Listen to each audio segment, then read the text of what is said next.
izy rano fantano fahazaka.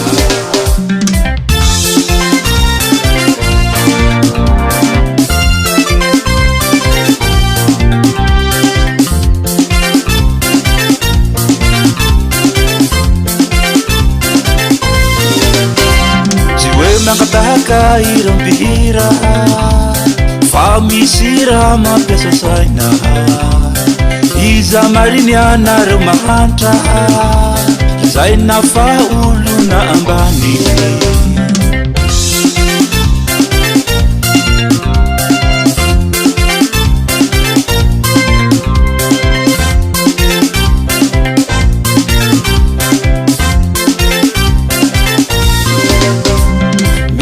Zavatra tao hafahafa ny mahandra ohatra ny tomafy tsy zakatsika raha ny zakany sao ianareo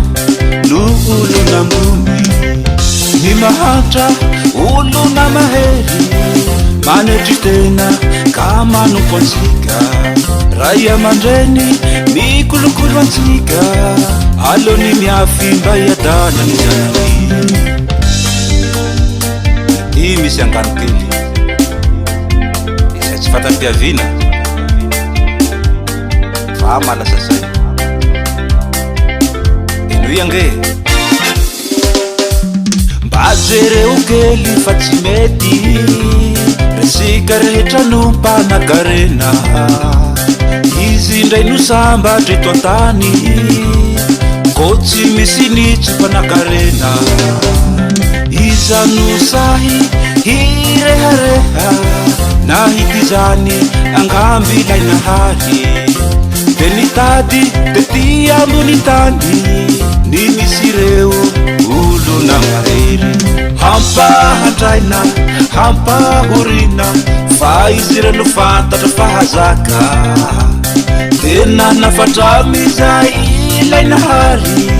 hoe mifalia ianareo zay tany fa efa nasika ny ambony sy ambany nampanetreko tena ireo olo mahery.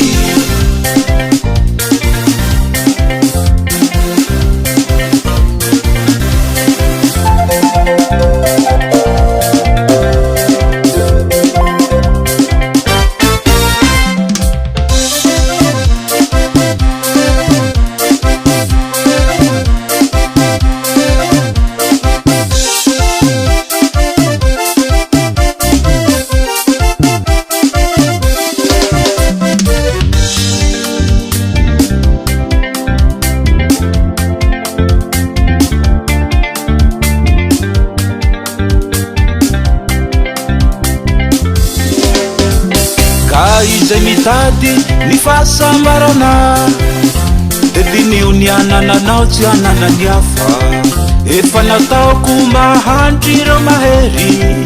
izay matanjaka tsy maintsy mandefitra rano ny natety ilay mpahary mahery de niarany aina amireo olona mahery niarana tory tamin'ireo olona mahantra satria izy ireo lulebe antika